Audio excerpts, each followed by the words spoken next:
Are Pokemon games getting easier? This is a question some fans of the franchise have wondered for a while. Some believe they are, others believe they aren't. In this video series, I'm going to be playing through each generation to find out for myself. Are Pokemon games getting easier? Today I'm going to be playing Generation 2's Pokémon Crystal. The Generation 2 games are direct sequels to Pokémon Red and Blue from Generation 1. Because of this, a lot of mechanics from Generation 1 were carried over, but most of the mechanics I listed for Blue version were changed or removed. Generation 2 also added a good amount of its own mechanics as well. Some of these mechanics may have made the game easier or harder for the player. I'm going to list out some of the main mechanics that appear in this game which could make the game easier, harder, or both. As for the mechanics that could make the game easier, we have held items. Starting in this generation, Pokemon are able to hold one item each. There are many different items that have different effects in battle and out of battle. Items like Pokeballs don't do anything when held, but items like berries could heal the holder, cure its status condition, or restore PP for a move. Other items may boost the damage done by a specific type move, evolve a Pokemon, or even increase the amount of money the player gains when defeating a trainer. Most of the Pokemon the player encounters will not have a held item, so this mechanic heavily leans towards the player's benefit. The only Pokemon with held items are wild Pokemon. Not a single NPC trainer has a Pokemon with a held item in this generation. While on the topic of held items, we have our next mechanic, which is the EXP share. This is a held item that can be put on a Pokemon so it can gain XP without being in the battle. While this mechanic may not be as beneficial as the EXP all from Generation 1 was, it is still a benefit to the player to not have to use a specific Pokemon in battle in order to level it up. Lastly, similarly to Generation 1, opposing Pokemon have a lower chance of landing a status-affecting move than the player does. Let's say a wild Rattata is trying to use Tail Whip, a 100 accuracy move that lowers the target's defense. The wild Rattata will miss Tail Whip more often than the player would, as the player wouldn't miss unless an accuracy-lowering move was used by the opponent. I haven't been able to find a concrete source that defines what the chances of the AI landing a status-affecting move are. If you know a good source, please let me know in the comment section. Moving on, we have a mechanic that can make the game both easier or harder. This mechanic is the Frozen mechanic. In this generation, when a Pokemon thaws out from being frozen, that Pokemon can't act until the next turn. This mechanic is similar to how Sleep worked in Generation 1, however the reason why this isn't on the list of mechanics that could make the game easier is because Freeze is a very uncommon status condition. There's only a 10% chance to freeze the opponent when using Blizzard, Ice Beam, Ice Punch, or Powder Snow, making this mechanic very hard to abuse. This mechanic could possibly make the game easier for the player if the player has a whole team of Pokemon that could freeze the opponent, but it's very unlikely it would happen consistently. Same goes for the enemy AI. If the player's Pokemon gets frozen and the player isn't prepared, it could make the game a bit harder, but as I said, it's very inconsistent. With mechanics that can make the game easier or both easier and harder out of the way, let's move on to mechanics that could make the game harder. Well, I would, but I wasn't actually able to find any mechanics that would work against the player. I did plenty of research into the mechanics of Generation 2 and came up with nothing. If anyone has an idea for a specific mechanic that could make the game harder, please let me know. But for now, taking a look at these mechanics, the player has quite a mechanical advantage in this game with 3 advantages and 0 disadvantages. However, like I said in the last video, it's not all about the mechanics. A big part of difficulty in games is how well balanced it is. So let's see how Pokémon Crystal holds up. As a reminder, I'm going to be following a set of rules. For the full explanation of every rule, I would suggest checking out the introduction video for this series, but in short, I must play the definitive version for each generation if there is one. Every time one of my Pokemon faints, I will award the game with a point. I cannot use items in battle. I can use any Pokemon I want. I can only gain EXP through trainer battles. And lastly, I'll be keeping track of the points each game earns and comparing them at the end. As I did in the last video, I'm going to list out the levels of my Pokemon before and after important battles to show how much XP I'm able to get between those battles. But without further ado, let's get into it. The game begins with me choosing my name and heading over to meet Professor Elm in his lab in New Barktown. Here he asks me to do a favor for him and allows me to choose a starter for protection. I chose the level 5 Cyndaquil. With my new Pokemon, I head over to Mr. Pokemon's house on Route 30, where I receive a mystery egg from Professor Elm and Professor Oak gives me a Pokedex. On my way back to New Barktown, I get stopped in Cherry Grove City by a mysterious boy who had just stolen one of the starters from the lab. I defeated him and Cyndaquil got to level 6. After the battle, I head to the lab where a policeman asks me the mysterious boy's name. I name him Silver as that's his canonical name. Afterwards, I give Elm the mysterious egg and begin my journey. Shortly after, I make it to Route 46 where I catch a level 3 Geodude. With Geodude in my party, I make my way all the way to Violet City, where I cleared through Sprout Tower and all the gym trainers, getting Cyndaquil and Geodude to level 12 before challenging Gym Leader Falconer. Geodude made quick work of his team and got to level 13. After the gym battle, I pick up the mystery egg from one of Professor Elm's aides and hatch it into a Togepi. I won't be keeping the Togepi, but I might as well hold on to it for now. I made my way to Route 32, where both Geodude and Togepi got knocked out by a trainer's Poliwag. I thought this was the trainer with 4 Magikarps, otherwise I would have waited to battle him. Cyndaquil got to level 13 during this battle, and the only reason why Cyndaquil was able to survive was because Togepi spammed Flash to lower the second Poliwag's accuracy. After healing up, I came back and battled the trainer with 4 Magikarps, which gave Cyndaquil enough XP to evolve into Quilava at level 14. Further down the routes, I made it to Slowpoke Well, where I caught a level 8 Slowpoke. Once I had beaten all the trainers on Route 32, Union Cave, Slowpoke Well, and in the gym, Quilava had gotten to level 17, Geodude got to level 16, and Slowpoke got to level 13, before challenging Gym Leader Bugsy. Quilava quickly burned through his whole team and got to level 18. Immediately after leaving the gym, I tried to leave town but got stopped by Silver for a battle. I was able to take out his Ghastly, but all my Pokemon fainted to his Croconaw.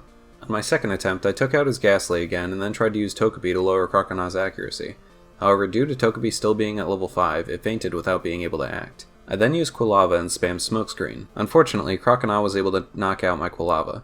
I then used Slowpoke and boosted my attack and defense with Curse. Eventually, Slowpoke was able to take out Croconaw and then Zubat for the win, getting to level 15 in the process. After the battle, I realized I needed to evolve Slowpoke as soon as possible, so I went back to Slowpoke Well.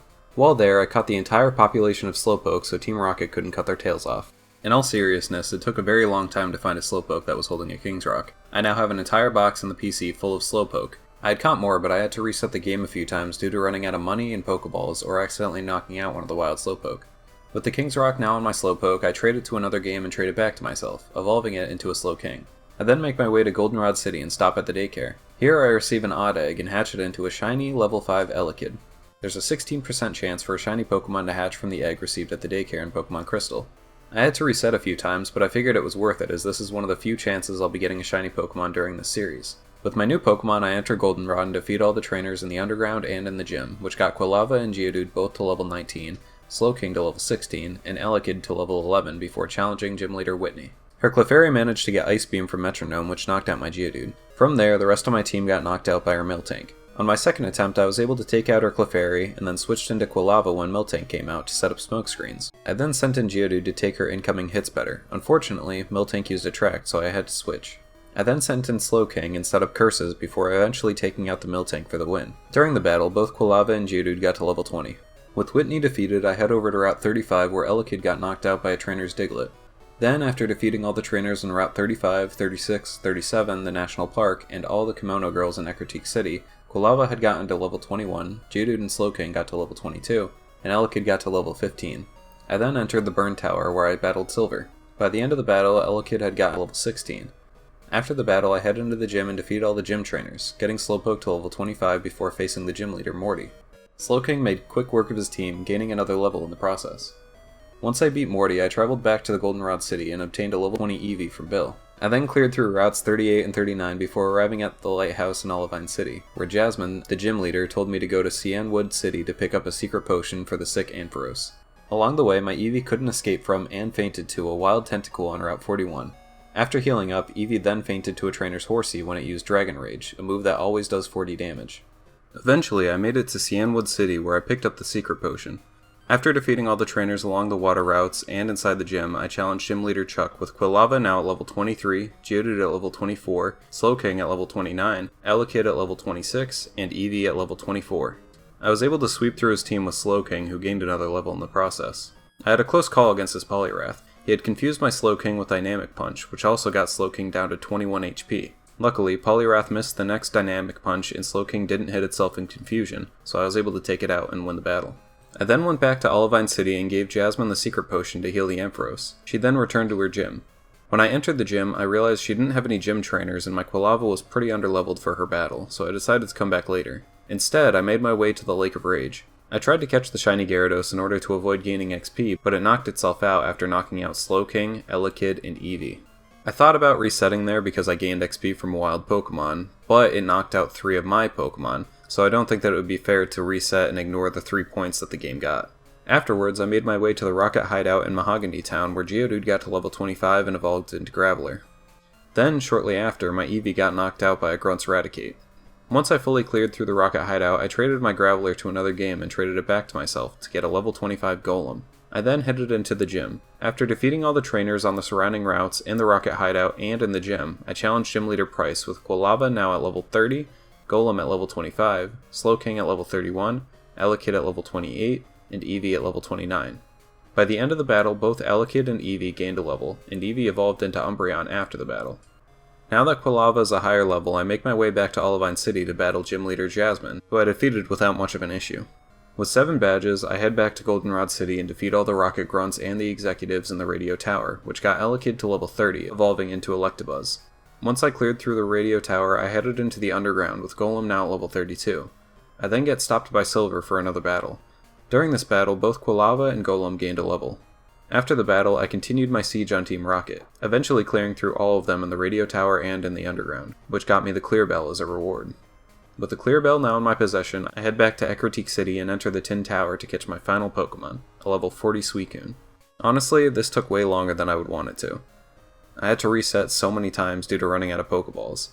I completely forgot how annoying it was to catch legendary Pokemon in the older generations. With Suicune now in my party, I clear through routes 44, 45, and 46 to make it to Blackthorn City, where I also defeat all the gym trainers, getting Quilava, Golem, and Electabuzz all to level 34, Slowking to 33, Umbreon to level 38, and Suicune to level 41. During the battle, Suicune got knocked out by Claire's second Dragonair when it used Thunderbolt, and Electabuzz got knocked out by her Kingdra, but in the end I was able to defeat her, getting Electabuzz and Quilava both to level 35 by the end of the battle. The battle was won, but Claire refused to give me the badge, so I had to complete the Dragon's Den challenge in order to receive it. Now that I have all 8 badges, I enter Kanto on Route 27, where Quilava evolved into Typhlosion at level 36. From here I clear through the rest of the trainers and make my way to Victory Road, which got Slowking and Electabuzz to level 34 and 40. There are no trainers in Victory Road aside from one, Silver, who stops me as I make it to the exit for a battle. He still wasn't very challenging, and Slowking got to level 35 by the end of the battle. With Silver defeated once again, there are no more trainers for me to battle, so I stock up on vitamins and check out my Pokemon's moves before taking on the league. My team is now Typhlosion at level 36, holding the Charcoal, with Headbutt, Quick Attack, Smokescreen, and Flame Wheel, Golem at level 34, holding nothing, with Earthquake, Strength, Rollout, and Magnitude, Slowking at level 35, holding the EXP share, but I will be giving it the Mystic Water later on, with Curse, Shadow Ball, Confusion, and Surf, Electabuzz at level 40 holding the Amulet Coin, with Swift, Light Screen, Dizzy Punch, and Thunder Punch, Umbreon at level 38 holding the Black Glasses with Bite, Quick Attack, Sand Attack, and Confuse Ray, and Suicune at level 41 holding the Never Melt Ice with Aurora Beam, Waterfall, Whirlpool, and Icy Wind. From here my Pokemon may level up, but I won't announce it in between each battle. The levels will update on the overlay though. The first Elite Four member is Will, who I'm able to defeat without any issues. Next up is Koga. During our battle, Slowking nearly got taken out by Muck, but it was able to survive and the rest of my team was able to take out his. My next battle was with Bruno. I tried to set up Curse on Slowking, but his Hitmonchan was able to bring Slowking down to 8 HP due to getting 2 critical hits. From there I made it all the way to Bruno's last Pokemon, Machamp. Suicune managed to damage Machamp a bit and then lower its speed with Icy Wind before Machamp brought Suicune down to only 12 HP. I then switched into Typhlosion, who fainted, in order to get a safe switch into Slowking. I was hoping Machamp was slow enough from Icy Wind that Slowking would outspeed it and take it out. Slowking did manage to outspeed it, but unfortunately Machamp was able to survive a confusion on low HP, and then take out my Slowking. I then sent out Electabuzz and Bruno healed Machamp as I went for Thunder Punch. I got a lucky critical hit which brought Machamp down to low HP as it missed its Cross Chop, which allowed Electabuzz to knock out the Machamp for the win. The last Elite Four member is Karen.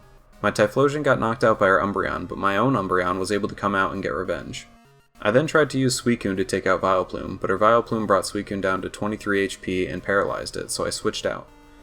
I was able to take out Karen's other Pokemon until Houndoom came out. I tried to see how much XP Suicune needed in order to level up, but accidentally switched it in. When I tried to switch back out, Houndoom had used Pursuit, so Suicune got knocked out. I then used Golem to finish off the battle. Suicune fainting there was pretty bad. I was trying to get it to level 44 by the end of the battle in order to use my 2 rare candies to get it to level 46 in preparation for the champion, but now I can only get it to level 45. With the Elite Four defeated, I head forward to face the champion, Lance. When the battle began, I realized I had made a big mistake. I didn't cure Suicune's paralysis. Let's see if I can still do this. Electabuzz was able to take care of his Gyarados, but when his first Dragonite came out, I used Typhlosion to spam Smokescreen and Headbutt to lower its accuracy and cause it to flinch. This worked so well that Typhlosion didn't even get hit. Slowking then took out Aerodactyl after surviving a Hyper Beam with only 15 HP. When the second Dragonite came out, I tried to use the same strategy with Typhlosion, which worked out pretty well, but Lance was able to paralyze my Typhlosion with Thunder Wave, which allowed him to almost take it out with a Hyper Beam. But I was able to survive and take out the Dragonite. I then sent out Golem against Charizard. His Charizard used a strong flamethrower as I started using Rollout. I knew I could survive the next attack as long as it wasn't a crit, and it wasn't, which allowed Golem to survive on just 2 HP. But it got burned. Great. Because Rollout gets a power boost every consecutive time you use it, I was able to take out the Charizard on the next turn even with the burn. And as it turns out, in Gen 2, you aren't affected by a status condition until the next turn if you knock out a Pokemon. So when Charizard went down, I was able to switch out Golem before it was affected by the burn. When the last Dragonite came out, I sent in Umbreon to try to use the same strategy I used with Typhlosion. This time it didn't work out so well. Dragonite outsped Umbreon and used Outrage. I knew I could survive one more hit if it wasn't a critical. I was able to set up 3 sand attacks before Dragonite snapped out of confusion and landed an Outrage to take out Umbreon. I then sent in Suicune, who took out the Dragonite after 2 Aurora Beams for the win. With Lance's defeat, I enter the Hall of Fame as the new champion and the credits roll.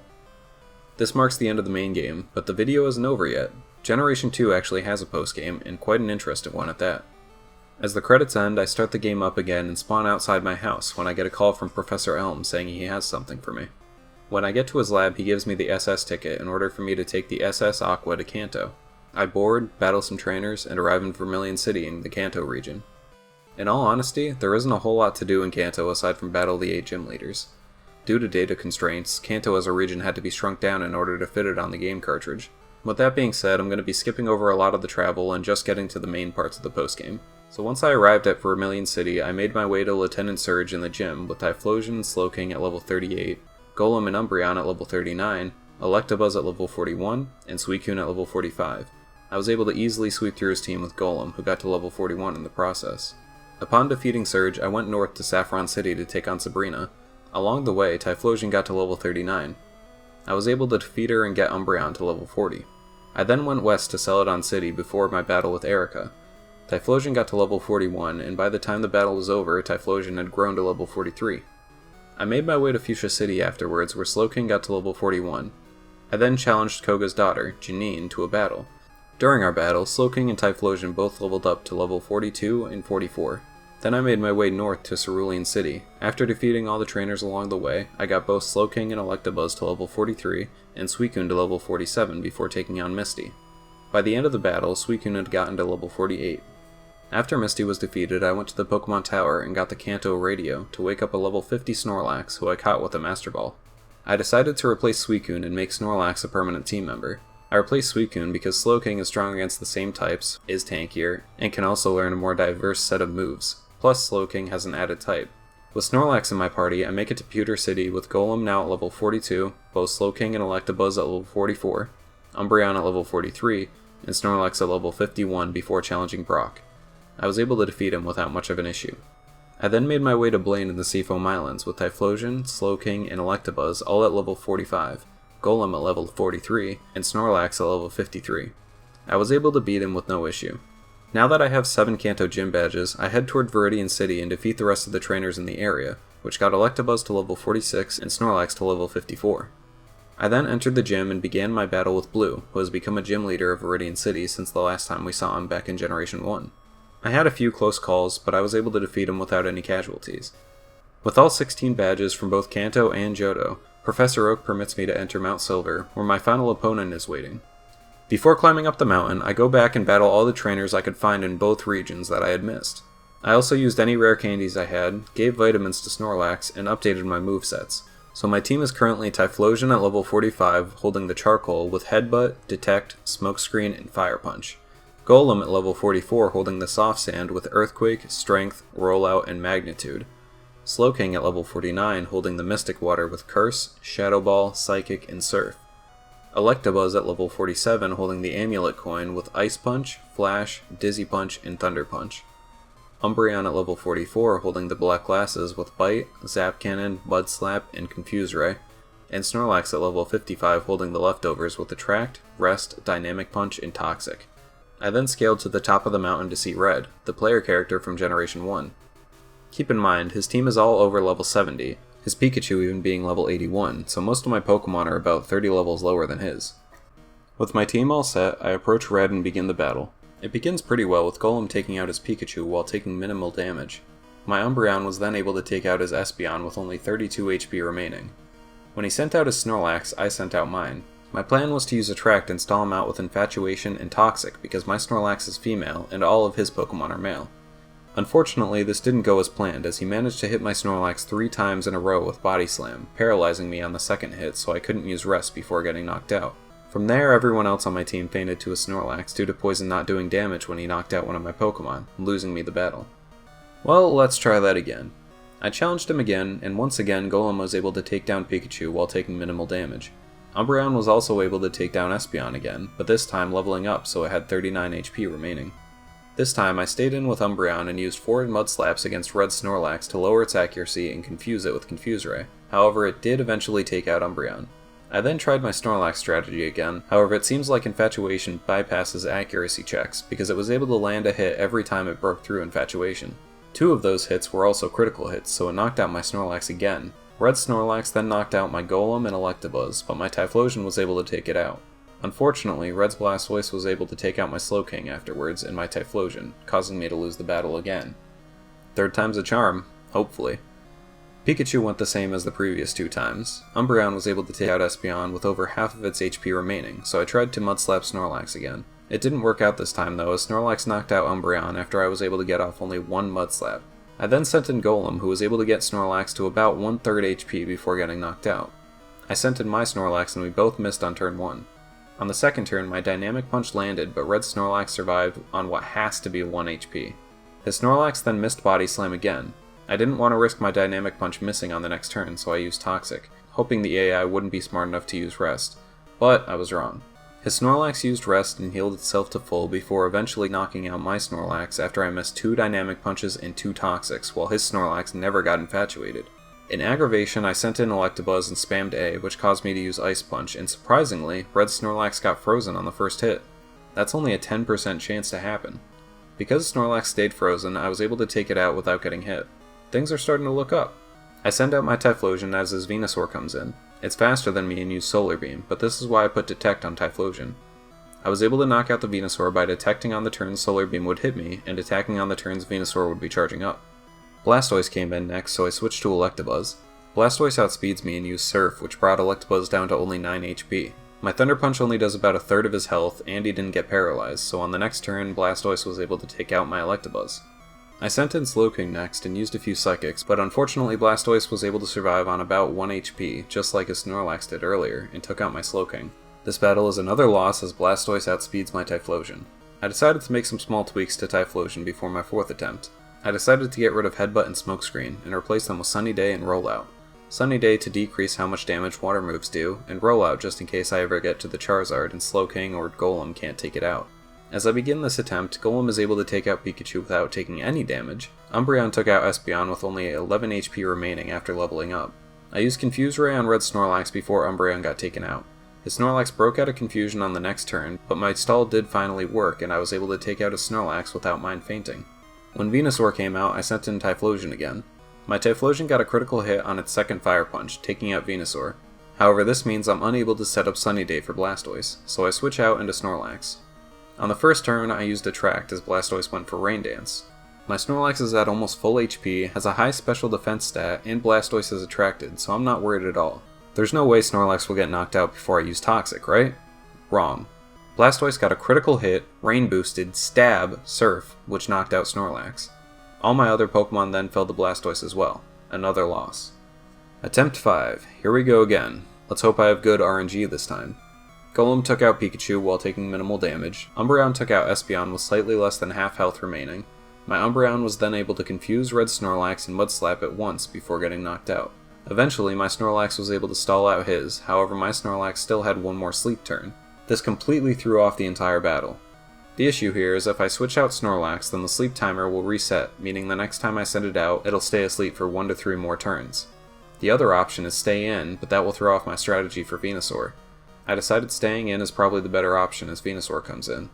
On the next turn, Venusaur uses Sunny Day as Snorlax wakes up and uses Attract. Again, Snorlax is especially defensive and the opponent is infatuated. Guess what happens next? Venusaur uses Solar Beam in 1 turn due to Sunny Day, breaks through Infatuation, and gets a critical hit to knock out Snorlax. I then sent out Typhlosion and used Fire Punch. Venusaur was left with slightly less than half HP, but then outsped and took out the rest of my team. In hindsight, I'm not sure why I didn't use Detect to try to stall out the Sun turns, or maybe sacrifice Electabuzz as he wouldn't be able to do too much damage against Blastoise. I think at this point my brain was sort of melted from battling Red 5 times, having so much bad luck, Snorlax being asleep for one turn longer than it needed to, and Snorlax getting taken out by a critical hit from a special attacker for the second time in a row. But this is my 5th loss to Red, which means I'm able to use a clause I set for one of my rules. In the introduction video, I said, if my whole party faints to an important trainer like the rival, gym leader, or Elite Four member a total 5 times, I will be allowed to grind my Pokemon's levels to get them to the same level as the highest leveled Pokemon that trainer has. If this happens, I will not be allowed to gain XP after I reach that level, meaning I can't grind to a specific level and then get my EXP bar almost to max before retrying the battle. So now that this clause is activated, I'm able to raise all my Pokemon's levels to 81, the same level as Red's Pikachu. For full transparency, I'll let it be known that I used a rare candy cheat. The reason I did this is because, as I said before I even began attempt number 1, Red's Pokemon are about 30 levels higher than mine, so if I were to train my Pokemon on Wild Pokemon or the Pokemon League, it would take way too long to get everyone to level 81. While using rare candies, my Pokemon don't gain stat XP, so I feel like it's a rather fair trade-off. With all my Pokemon at level 81, I rematch Red and end up defeating him without any more casualties.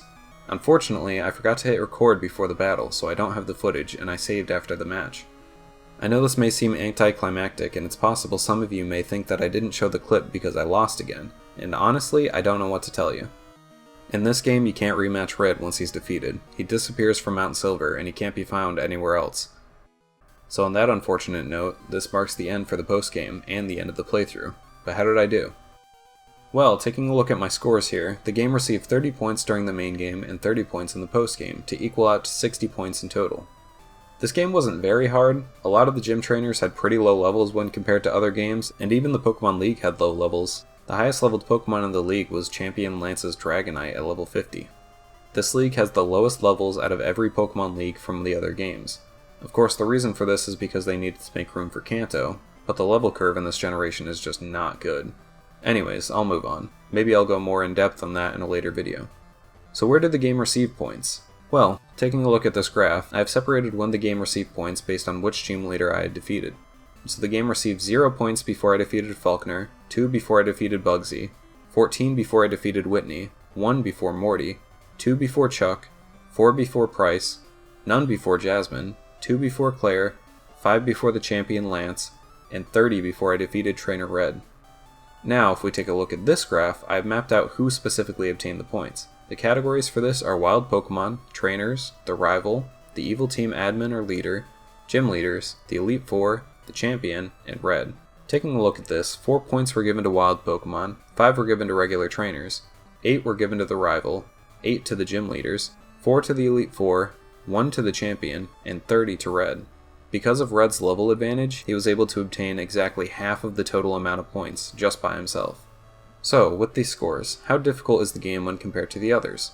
I'll be going over all the game scores once I finish every game. In the meantime, be sure to check out the previous video if you haven't already, and be sure to keep watching. In the next video, I'm going to be going over Pokemon Emerald. Thanks for watching, and I hope to see you again soon.